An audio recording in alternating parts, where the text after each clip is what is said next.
Welcome to the Regulatory Transparency Project's fourth branch podcast series. All expressions of opinion are those of the speaker.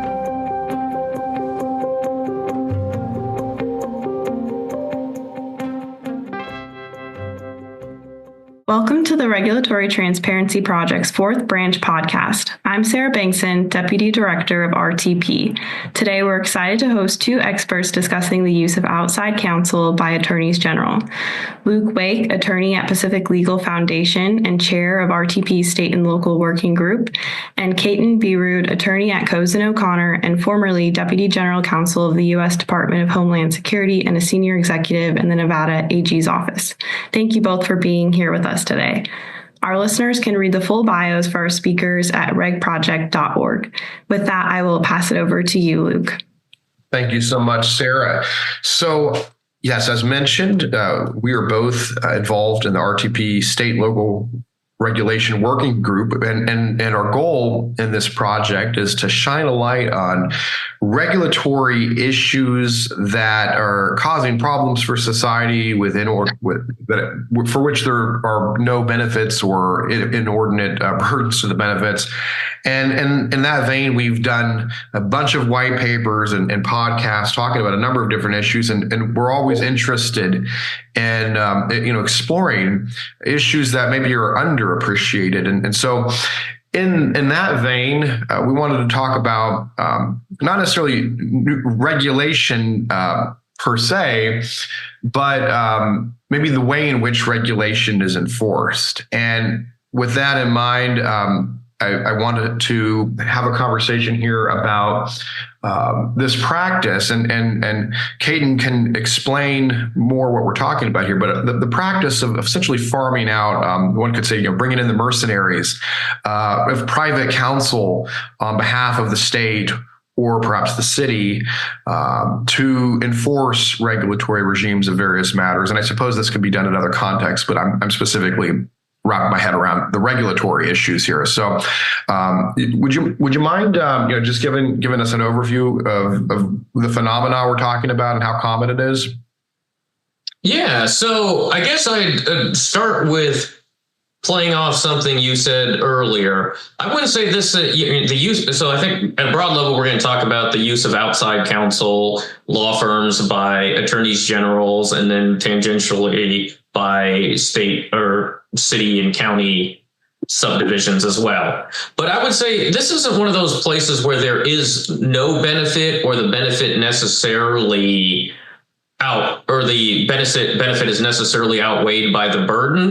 I think it's like a lot of things where the practice unchecked, done not well, not done without the appropriate amount of transparency can be detrimental, and the cost can outweigh the benefits. And that's, I think, what we're going to talk about a little bit here. But so functionally,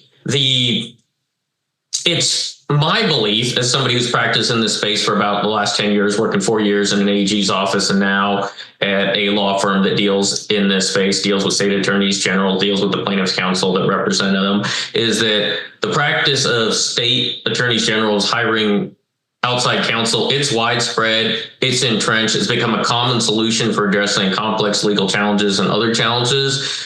I can't tell you exactly the extent of it, though, which I think is one of the issues, is that there's a lack of transparency. And so there's challenges in measuring how often this happens. So for one, there's a lack of centralized data. And maybe we shouldn't have centralized data, but there's no comprehensive national database tracking every instance of government entities hiring outside counsel. And one of the reasons for that is that both at the state and local level, the laws regarding the amount of transparency required both before hiring and after hiring is very different. And so different jurisdictions have varying laws and regulations governing the hiring of outside counsel, one influencing how and when they can engage private firms, but two, on the reporting of it. And so that's kind of talking a little bit about, how often does it happen now? My gut is that it happens quite a bit. It particularly happens in some of the more high profile cases, opioids, going after the big tech companies, things where there's a lot of money involved. it wasn't that as common 30 or 40 years ago. The first time you really saw it rise to prominence was during the tobacco litigation during the 1990s. And there were a lot of outside law firms that represented states and were able to secure large settlements for themselves and for the states. And I think that started a trend where outside counsel saw that, hey, representing states can be very lucrative. So let's start building practices around this. Let's start pitching state attorneys general so we can do some of this work. And then starting probably more in the 2000s and picking up more and more since then, we've seen that proliferate. Well, it seems that, I mean, I've encountered this a lot in our practice at Pacific Legal Foundation, where we're suing, for example, municipalities over regulatory takings issues. And almost, very commonly anyways, they bring in outside counsel, but presumably because they just don't have expertise on that issue per se. And so I can see sort of a genuine need in some instances to farm out outside counsel where maybe, you've got a city attorney in particular. It's a little different dynamic when you have an entire attorney general's office with presumably a lot more manpower and resources. But one would think that there are some legitimate uses here. And so, as figuring out the right balance is I think more what we're talking about here.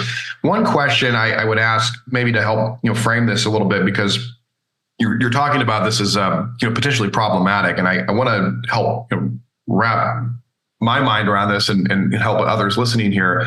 Why is this maybe controversial or subject that we're talking about at all? Because, for example, in the private context, anyways, general counsel has all sorts of issues that they're dealing with in the private company, and they're not going to handle all of those issues. They're going to bring in outside counsel. Why is this different, or to what extent is it different from that scenario? Yeah. And so I think at some point we should talk about the benefits of why this makes sense, because I think in a lot of contexts it can make sense for a state attorney general to hire legal counsel. But I think before we do that, it's important to talk about what the considerations are that we should be taking into account why this can be problematic. And I think at the beginning, there can be ethical and oversight concerns, right?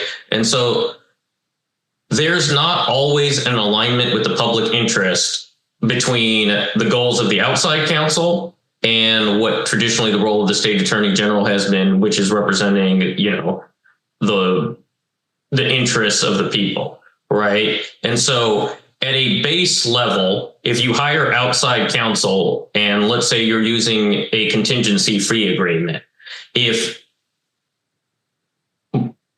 the incentive is, whether or not they're following that incentive entirely, is that they want to maximize the financial recovery that they're going to get because they're getting a percentage of that ultimate recovery. Whereas the state attorney general himself or herself, whoever it is, wouldn't get a cut of that litigation. So they might be prioritizing something else. So, for example, let's say that a company was charging usurious interest rates on loans, and your state had a law against charging those usurious interest rates.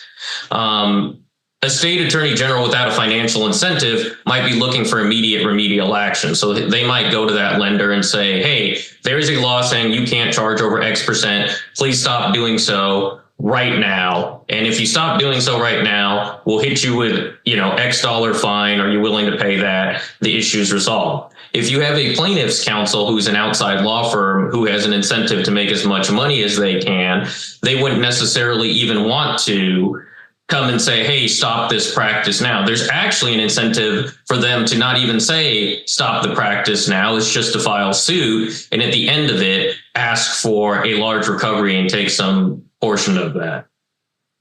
And my sense is that, and I've dealt with, the Department of Justice litigates cases entirely differently than the state attorney general's offices. And I'm sure that varies by state as well. And then, private counsel is my sense is, and I'm interested in your views, and I'm not sure if there's a way to, show this empirically, but that there's just private counsel is going to litigate cases differently. It's maybe more of a scorched earth mentality. Is that part of the concern here as well? Yeah, I think there's a lot of different things, right? So I talked about one thing that if you have plaintiff's attorneys on the outside representing you, they have a financial incentive if there's a contingency. Apart from that, too, let's say you hire them on an hourly basis. One that you talked about, the scorched earth litigation, if you're paying an attorney by the hour, they similarly don't have an incentive to resolve the matter early. They have an incentive to bill as many hours as they can, inflict as much pain as they can, and make as much money as they can doing that. But that's not only in the case of hourly fee arrangements. You could have a contingency fee arrangement where, again, the outside counsel is prioritizing putting as much pain as they can on the defendant company to ultimately ratchet up the amount of the settlement that they're willing to pay. So I think no matter what arrangement you have, there can be that incentive for a private law firm to use scorched earth tactics. Now, you mentioned the opioid litigation as an example of that, of this is coming up. And you want to flesh that out a little bit, or maybe provide some other sort of concrete examples of where maybe you think there was, you've noted lack of oversight as maybe being an issue. And we can talk more about that, because I tend to think that the sort of concerns we're talking about here probably can be addressed by sort of better oversight, because we're ultimately talking about when you bring in counsel, it's supposed to be an agency relationship, and they're supposed to be serving their clients' interests. So if they're going out, I guess it depends on a number of things here. But can you give some concrete examples of where maybe you think things have gotten a little out of hand in this context? So are you asking for the types of cases where outside counsel is used, or are you asking about particular tactics? Or I guess I'm trying to make sure I understand. Yeah, well, maybe like case studies is maybe, you mentioned in our conversation and sort of the outline that you had prepared, and then a number of examples where this had come up. Yeah, so I was going to say, I don't want to talk about a specific case, because I kind of want to stay away from that, from the purpose of what we're doing here. But at a high level, I'll go through kind of the examples where you see that this is more prevalent. And so I think particularly environmental litigation, so where you have pollution or environmental damages, governments often will sue corporations that they think are responsible for significant economic harm. So that's oil spills, toxic waste dumping, and at least one of the presumed explanations for that outsourcing is that these cases require environmental law specialists with scientific experience, expertise, the type of expertise you wouldn't traditionally have in an AG's office. Along with the opioids, anything that's public health and safety, there's often a look for outside counsel. So that's been in pharmaceutical litigation. So states have pursued legal action against drug manufacturers over the opioid crisis. And the argument there was also we needed somebody with more medical knowledge and experience in pharmaceutical regulations and litigation, which is not something an AG's office traditionally does. Product liability cases, sometimes when an AG's office, under the Consumer Protection Authority is going after a product issue, that's can be outside of the scope of the attorneys that are traditionally working in AG's office who represent state agencies. Antitrust actions come up a lot. And then also intellectual property cases, there's a lot, because often many state AG's offices don't have in-house attorneys with significant intellectual property experience. So you're saying that we're seeing this come up with specific sorts of regulatory subjects, and they do tend to be maybe a little bit more technical, a little bit more complex.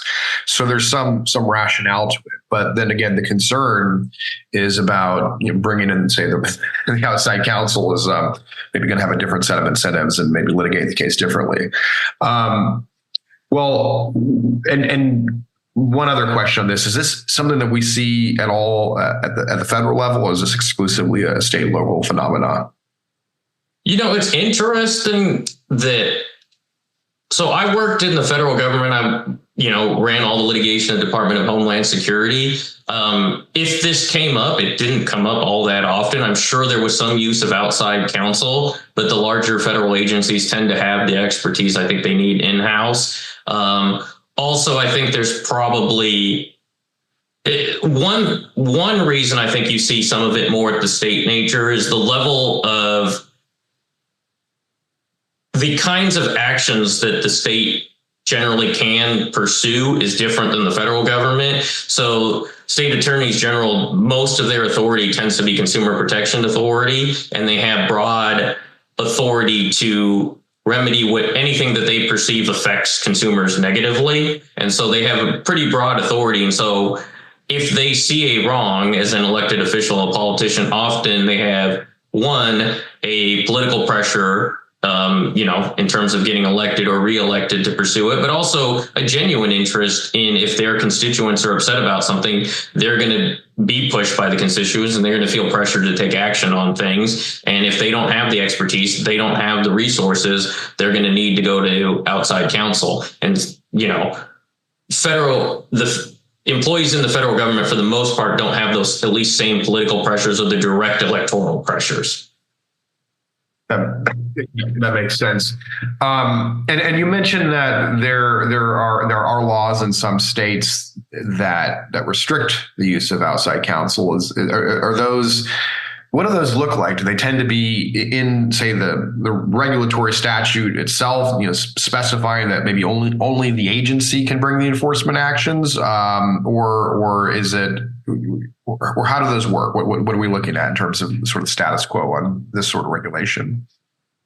Yeah, so there is no one size or one scheme that governs outside counsel even in as it applies to states, let alone counties and cities. Counties and cities often, because this is coming up more recently, it's even more of the wild, wild west. But in terms of states, given this has been happening for about the last 20 years, there's a few different things that they've tried to put into place. There's been caps. If there's a contingency fee agreement, there's been caps on the amount of the ultimate recovery. There's also, I believe Texas had an action where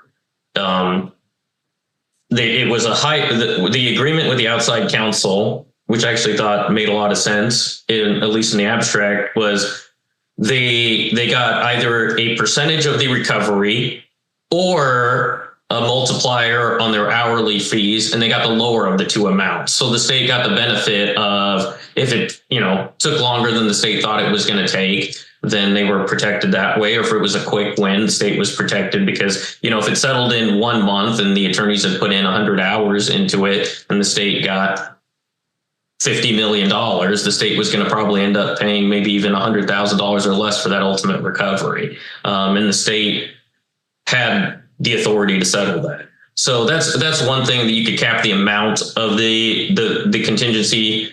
You could have a hybrid where you get the better of, two different options. Other things states have done is require functionally an RFP process that's transparent. So, what's an RFP? Mind defining that?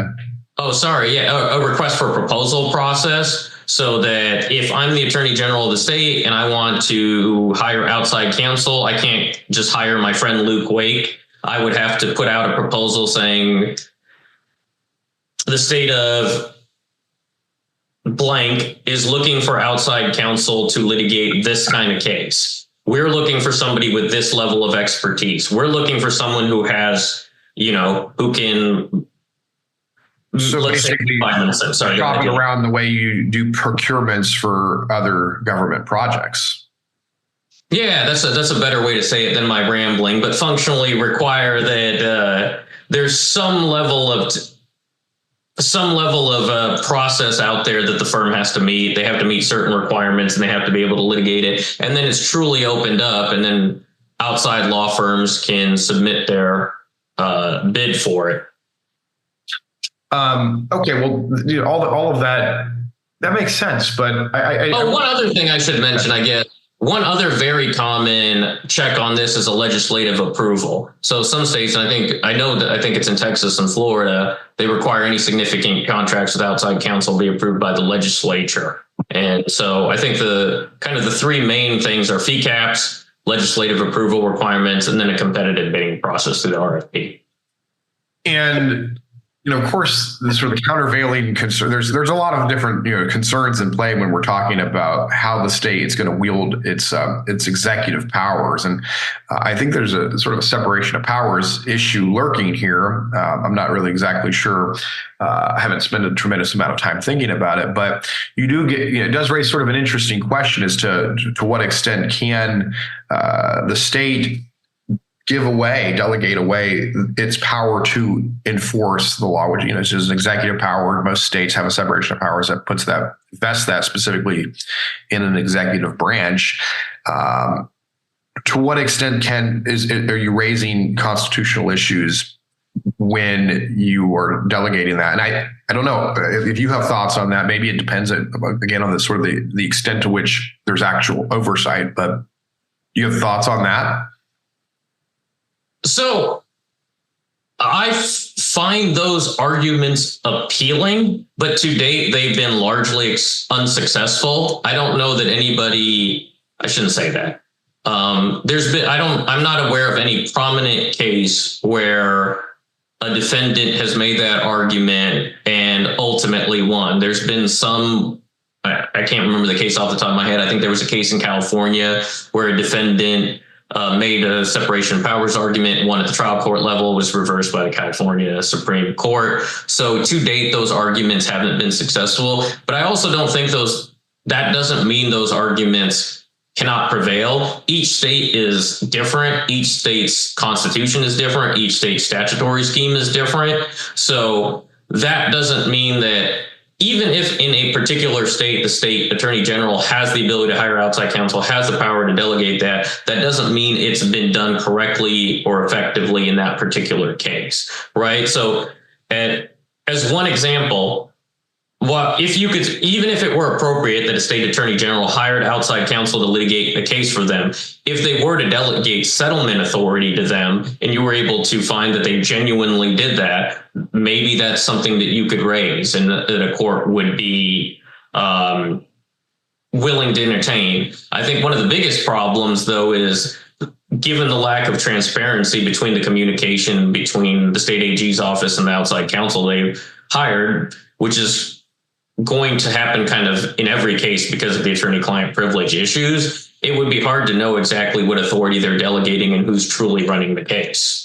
That's it. That's a good point. Well, but regardless of whether one frames it as a separation of powers concern or just a matter of sort of good government concerns about transparency, as you've noted, but also, I mean, as I noted, there's other interests here. There's interest in ensuring, on the one hand, that the state's regulations, and so far as they're going to have regulations, are enforced justly, but not maybe not in an overly draconian manner either. And to what extent are you inviting, dropping the hammer and coming down harder on people than maybe the state would? Presumably, the state is acting in the public interest, at least presumably. Whereas, again, there's a question mark with private counsel. To some extent, though, that would seem to be alleviated, normatively speaking, anyways, if you have a requirement, anyways, of active oversight, as opposed to just giving a marquee, a letter of marquee, go out and sue on the high seas. And I don't know to what extent this phenomena resembles the letters of marquee, but that would seem to be a real problem in my mind if these attorneys are just sort of let loose and go out and bring cases as you like and settlements as you like and so forth.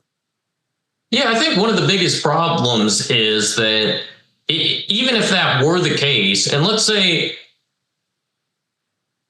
you had the scenario where a state attorney general hired a private law firm and let them do that. They're probably not going to admit that because they know that would be problematic in terms of appearances. Let's say that they hired a private law firm and they didn't want them to do that and the law firm was doing that. There's still an embarrassment factor where you'd have trouble getting them to admit it. So it's hard to get insight into what's truly happening. But I agree with you that it's problematic, and there probably is some level of oversight requirements that could be imposed to counteract that. For example, you may instead of allowing that, only the outside counsel to attend a mediation session or a settlement or whatever, maybe it's that, whether even if you hire outside counsel, someone with authority as from the senior team in the AG's office has to be involved in those discussions, or has to have oversight, or has to, give the ultimate up or down. I don't know exactly how that would play out, but keeping the AG's office involved would, I think, to some extent mitigate that. In these kinds of situations, there's no perfect answer where you would be able to say, hey, if we do this, it would get, it would entirely alleviate the problem. But that doesn't mean we don't try to chip away at it.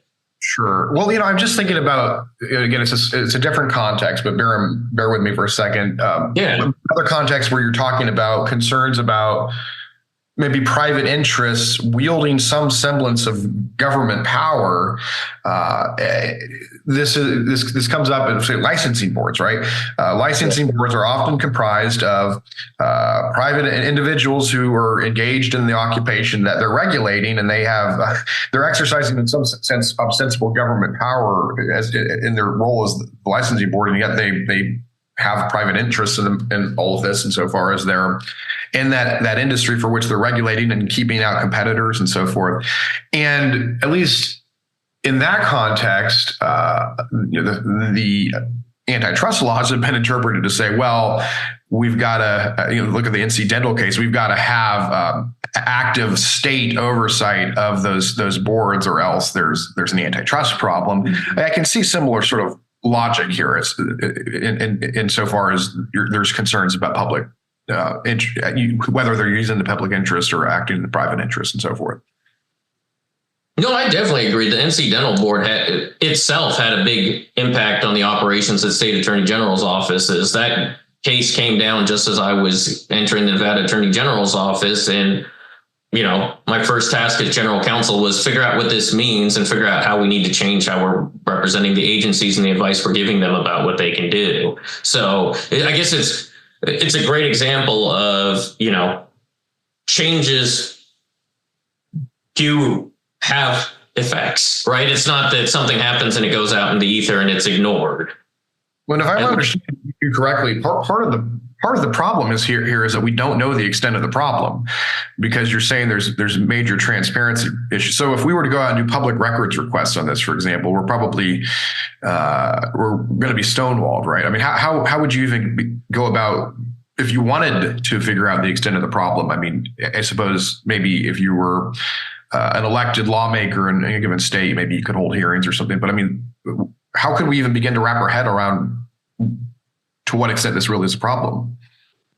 So I think one would be pushing states to have more transparent laws regarding their use of outside counsel, right? So if you had at a minimum an RFP process needed to be followed, then there would be a request for proposal that would be put out, and we would understand what the state said it was looking for. And then if the responses to those needed to be made public, we know what the responses were. We'd be able to look at that RFP and scrutinize whether, it had requirements like one of the, I mean, I'm exaggerating here, but you must have an attorney named Luke Wake, right? Was it particularly tailored to a particular law firm, or was it not? Or was it truly a genuine request to find the best counsel to represent the state in that action? So I think step one would be getting the states to be more transparent about this, requiring more disclosure. And a lot of states already have done that.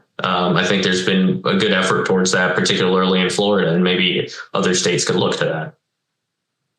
And if I'm understanding you correctly, though, this comes up more with regard to specific regulatory subjects, but you're not saying that it's more problematic with specific regulatory subjects one way or the next. Your concerns are your proposed reforms, if you had a magic pen and could create legislation, wouldn't necessarily center at all on the regulatory the nature of the subject regulatory subject. It would be sort of more even keeled and apply sort of across the board. Is that right?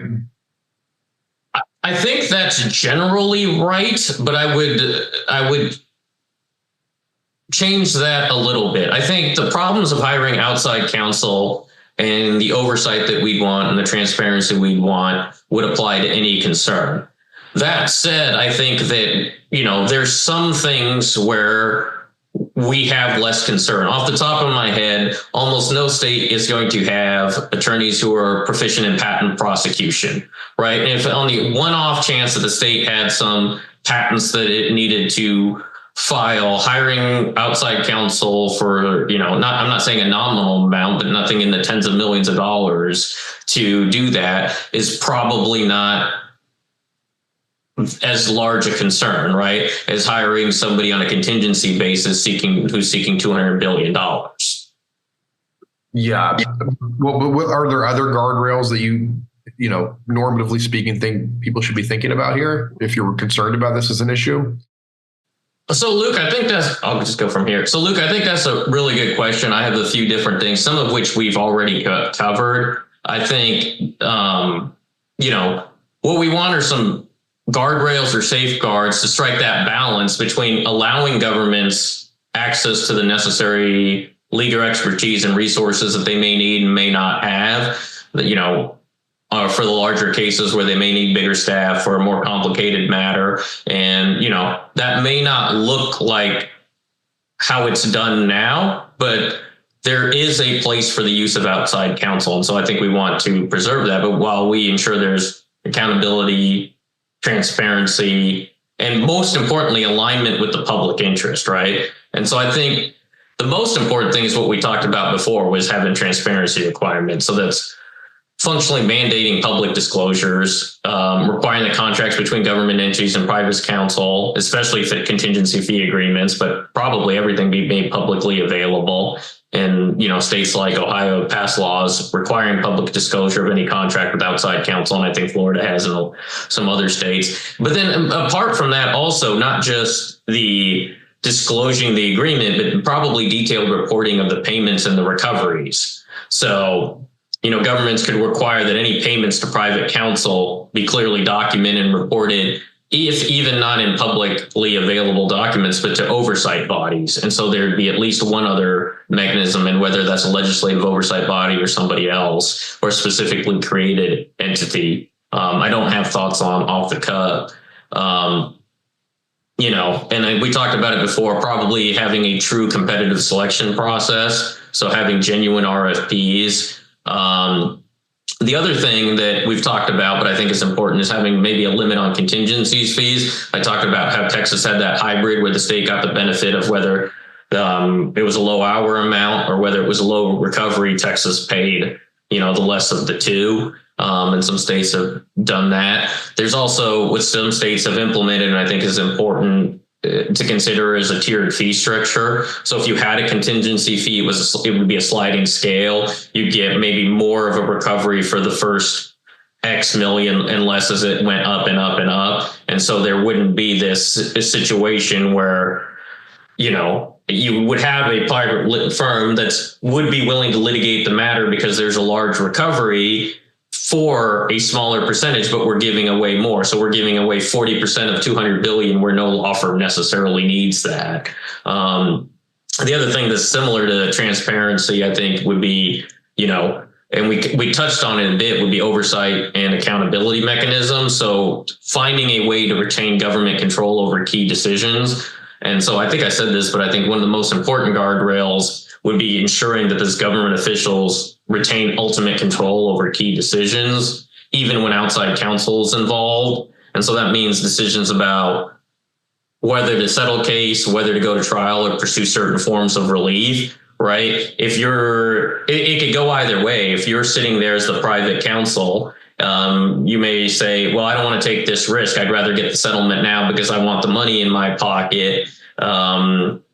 Whereas, in theory, we have public officials who are accountable to the people, who would be making that interest based on what's in the best decision of the people, not what's in the best interest of their own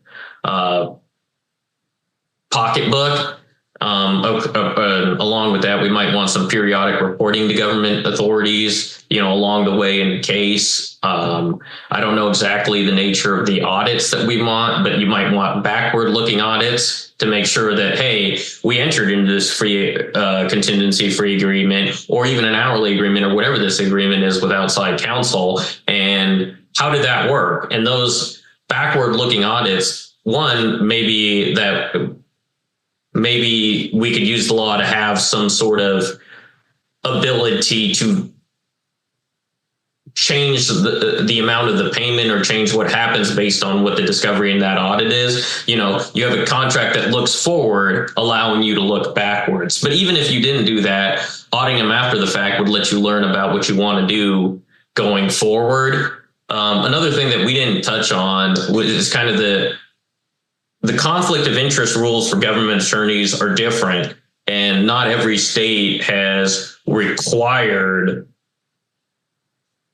outside counsel who represent state or local agencies to follow those same conflict of interest rules. And I could be moved off of this, but at a base level, it seems to me a no-brainer that if you're going to come in and represent the state as an attorney, you should have the same ethical obligations and the same conflict of interest rules that a state employee would have. And I think I'm going long here in this answer, but there's a lot here, because this is the meat of it. What would we potentially do about it, right?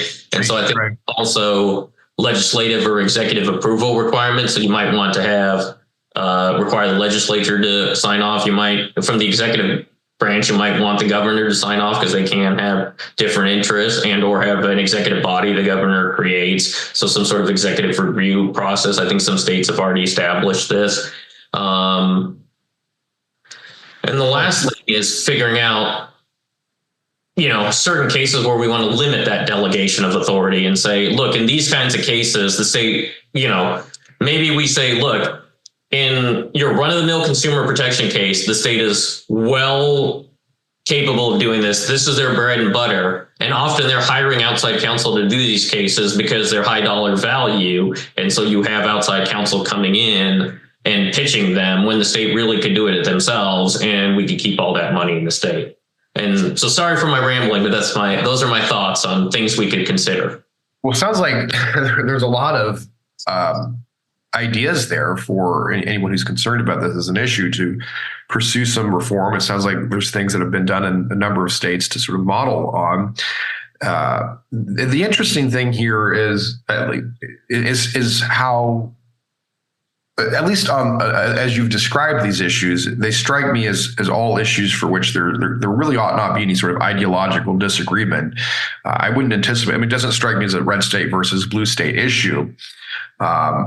I guess my only question mark is, if part of the sort of benefit of bringing in outside counsel is that there's an efficiency to it, and that efficiency inures to the public, and in some sense, at what point are we putting bureaucratic red tape up to the point that you limit the efficiency, take away that efficiency? I mean, that's sort of maybe a countervailing concern, but because I'm usually hesitant to talk about regulation that's being imposed on the private sector. And my concern in that context is always, well, wait a minute, is this regulatory, is it worth the juice you're squeezing out of this, given that you're burdening, innovation and so forth? I'm not sure I have the same set of concerns when it comes to keeping the government in line, but it's at least worth raising the question. No, it's a good point, right? That regulatory burden is regulatory burden, whether you impose that burden on the private or the public sector. There are concerns with imposing a regulatory burden. But I think I would say the same thing to some extent that I'd say with imposing regulatory burden on the private sector. There are times when it's appropriate, right? I'm not one of these people that says we should have no laws, no regulations, no burden whatsoever. The point, though, is to be thoughtful about it. And I think start from the presumption of, if there's no problem, there should be no regulation, there should be no burden, right? And move your way down from there start with adopting the least restrictive burdens you can think of. And that's why I think even when I started and we started talking about it, started with transparency. Transparency to me is particularly for public agencies, public officials, transparency generally is in my opinion, a minimal burden. That's hey, at least the public should know what you're doing. And then we go down. And I think one of the last things I talked about was limitations on the delegation of authority. I do think that should be kind of a last resort, because in most states, the attorneys generals are accountable or elected, and they're accountable directly to the people. But even in the states they're not, they're indirectly accountable. And we want to, I think, err on the side of allowing them to use their judgment to represent the state to the best of its ability. And that's why I didn't give a specific example of where I thought we should limit that ability to delegate authority. But I think it should be at the end of the level of options, something that we could consider. Yeah, absolutely. Well, we've covered a lot of ground here already, and this is, frankly, there's a lot more here than maybe I initially thought when we first began this conversation. But so I think we ought to wrap up soon. But I am interested, before we kind of wind things up, I want to give you some opportunity for some closing thoughts. But I have one more question before we go there. I'm interested in whether you have views on whether and when it's appropriate or inappropriate for states to deputize private individuals to essentially step into the shoes of the state, into the shoes of the attorney general. For example, California has the Private Attorney General Act, which allows, for example, anyone who has any sort of labor code violation, if I miss my meal and rest break, I can go and bring a lawsuit in the name of the attorney general. But similarly, for example, Pennsylvania, I'm doing a case in Pennsylvania right now against the Environmental Quality Board there and the Department of Environmental Protection.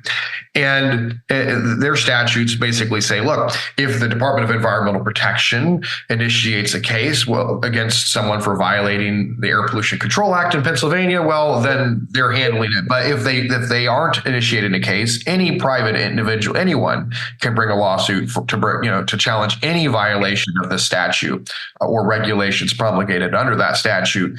To what extent should these sort of concerns they're not exactly the same, but they seem ancillary, and maybe in my mind, maybe these are even maybe more important, because I know people are being sued every day under those causes of action, maybe where the state wouldn't necessarily want to drop the hammer. In fact, hasn't dropped the hammer in the case of the Pennsylvania DEP case I'm talking about. It's left to the private sector. So do you have thoughts?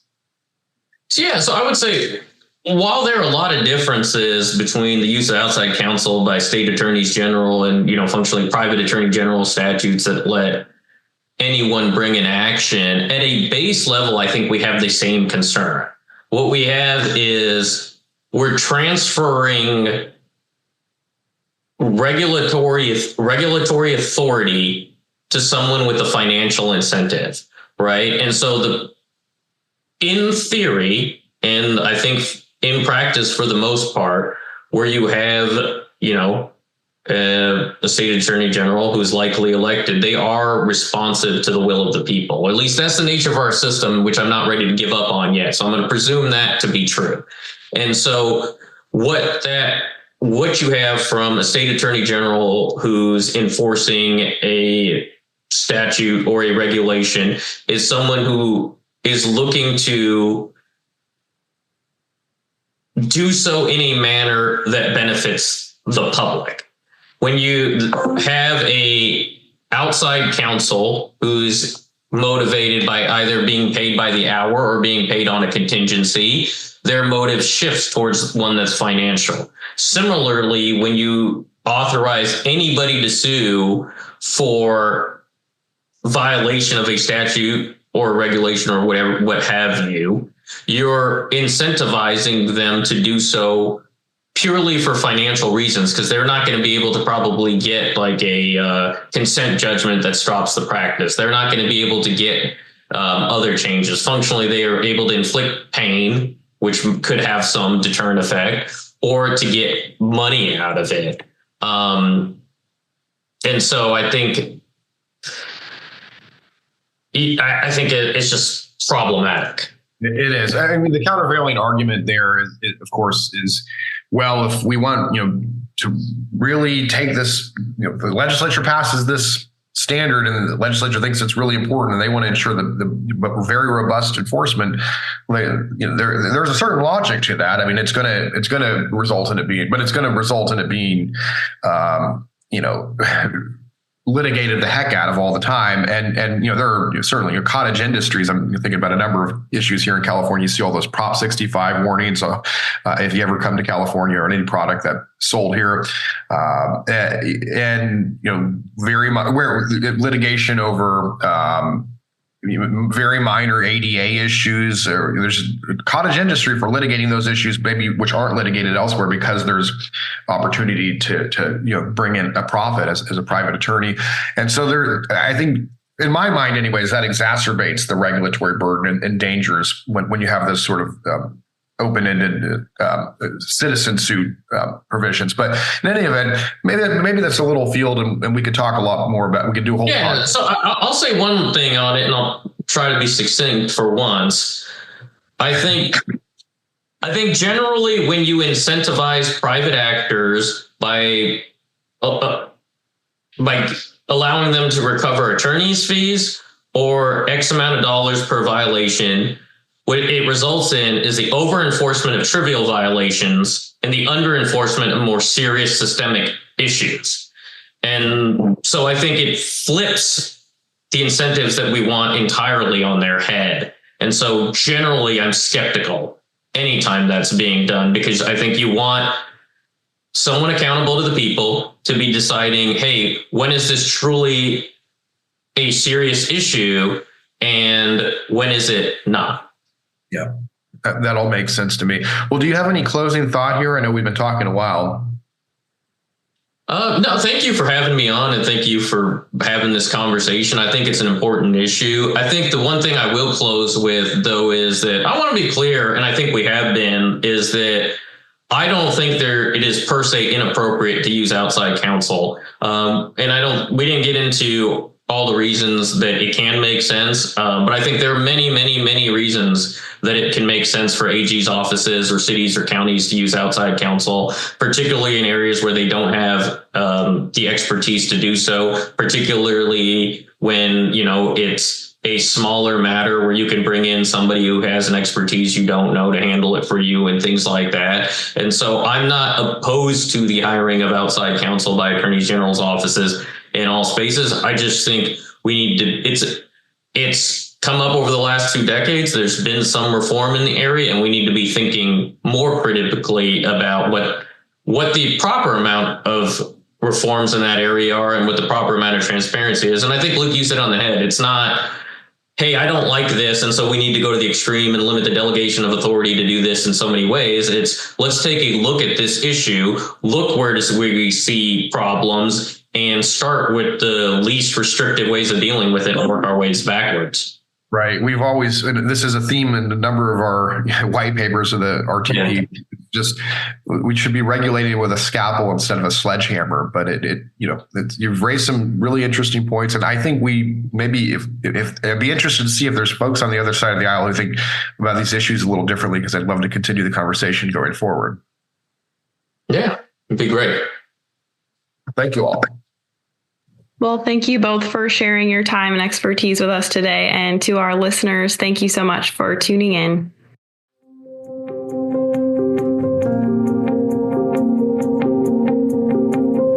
On behalf of the Federalist Society's Regulatory Transparency Project, thanks for tuning in to the Fourth Branch podcast. To catch every new episode when it's released, you can subscribe on Apple Podcasts, Google Play, and Spreaker. For the latest from RTP, please visit our website at regproject.org. That's regproject.org. This has been a FedSoc audio production.